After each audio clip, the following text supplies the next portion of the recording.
चलिए बात करते हैं 2025 की दूसरी छमाही की। एक ऐसा दौर था ये जहां एक तरफ तो इंसानियत कमाल कर रही थी, नए नए मुकाम हासिल कर रही थी, और दूसरी तरफ ऐसा लग रहा था मानो दुनिया की नींव ही हिल रही हो। तो आज हम इसी दौर की कुछ सबसे बड़ी, सबसे अहम घटनाओं को एक एक करके समझने की कोशिश करेंगे। तो ये रहा हमारा रोड मैप। देखिए, जुलाई में टेस्ला, अगस्त में चैट जीपीटी और फिर दिसंबर में ये थर्मामीटर। सच कहूं तो 2025 के आखिरी 6 महीने किसी रोलर कोस्टर राइड से कम नहीं थे। ये टाइमलाइन बस एक झलक है उन सभी बड़ी कहानियों की जिन्हें हम आज खंगालने वाले हैं। वो कहानियां जिन्होंने हमारी दुनिया को हमेशा के लिए बदल दी। तो सबसे पहले बात करते हैं भारत की इकोनॉमिक ग्रोथ की, मतलब उसकी जबरदस्त आर्थिक उड़ान की। ये वो दौर था जब भारत ने दुनिया के सामने खुद को एक बड़ी ताकत के तौर पर पेश किया। ये सब शुरू होता है इस एक नंबर से, 44%। अब ये सिर्फ एक आंकड़ा नहीं है, ये ग्लोबल मैन्युफैक्चरिंग में आए एक बहुत बड़े बदलाव, एक भूचाल का सिंबल है। तो ये 44% क्या था? ये थी अमेरिका के स्मार्टफोन मार्केट में भारत की हिस्सेदारी। हुआ ये कि एप्पल जैसी बड़ी बड़ी कंपनियों ने अपनी मैन्युफैक्चरिंग भारत में शिफ्ट करना शुरू कर दिया, और नतीजा, भारत ने पहली बार चीन को पीछे छोड़कर नंबर 1 की कुर्सी हासिल कर ली।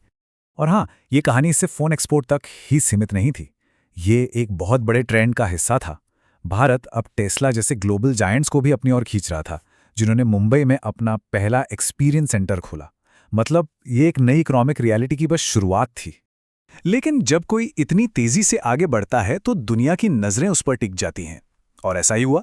भारत की इस कामयाबी पर सबका ध्यान गया, और जल्द ही अमेरिका ने कुछ भारतीय इंपोर्ट्स पर 25% का टैरिफ लगाकर एक नई चुनौती खड़ी कर दी। तो इस चुनौती से निपटने के लिए भारत की स्ट्रैटेजी एकदम क्लियर थी, डाइवर्सिफिकेशन। मतलब किसी एक देश पर निर्भर न रहना। तो बस साल के बाकी महीनों में यूके इफ्टा यानी European free trade association, Oman और न्यूजीलैंड जैसे कई देशों के साथ नए ट्रेड अग्रीमेंट साइन किए गए। इससे हुआ ये कि भारत के लिए नए बाजार खुल गए। और इन सब कोशिशों का नतीजा ये कि साल की दूसरी तिमाही में भारत की जीडीपी ग्रोथ 8.2% पर पहुंच गई, जो कि पिछले 1.5 साल में सबसे ज्यादा थी। क्या कमाल की बात थी। तो ये तो थी भारत की आर्थिक कहानी। लेकिन अब जरा सिक्के का दूसरा पहलू देखते हैं, क्योंकि जहां एक तरफ भारत उड़ान भर रहा था, वहीं दुनिया के बाकी हिस्सों में उथल-पुथल मची हुई थी। संघर्ष और आपदाओं का दौर चल रहा था। इसी दौरान पुराने झगड़े फिर से सिर उठाने लगे। कंबोडिया और थाईलैंड के बीच का सदियों पुराना बॉर्डर विवाद एक बार फिर गर्मा गया और लड़ाई में तब्दील हो गया। और दूसरी तरफ कुदरत का कहर भी बरपा। सेंट्रल टेक्सास में इतनी भयानक बाढ़ आई कि उसमें 135 से ज्यादा लोगों की जान चली गई। और तो और धरती खुद भी शांत नहीं थी।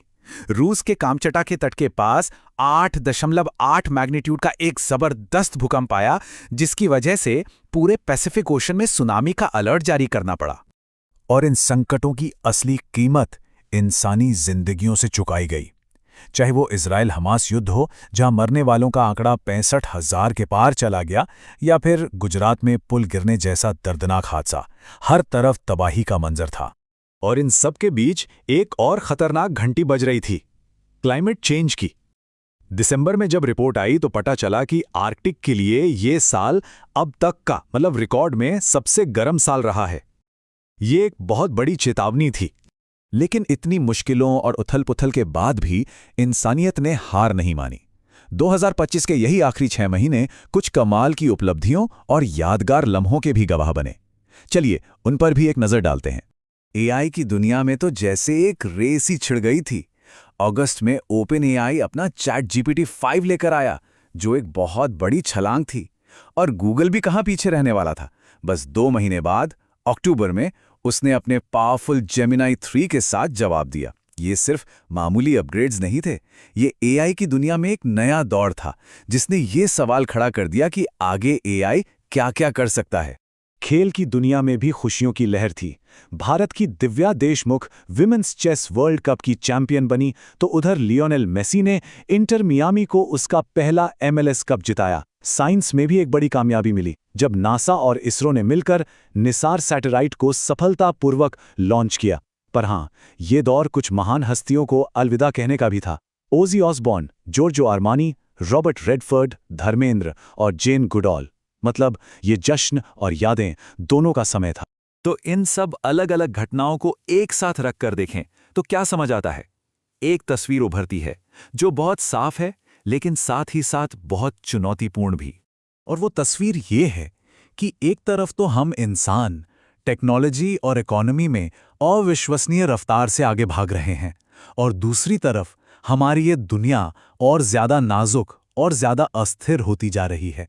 यही इस दौर का सबसे बड़ा विरोधाभास था। और यही बात हमें एक बहुत ज़रूरी सवाल पर लाकर खड़ा कर देती है कि 2025 के ये जो ट्रेंड्स हैं, ये आने वाले साल यानी 2026 के लिए क्या इशारा कर रहे हैं?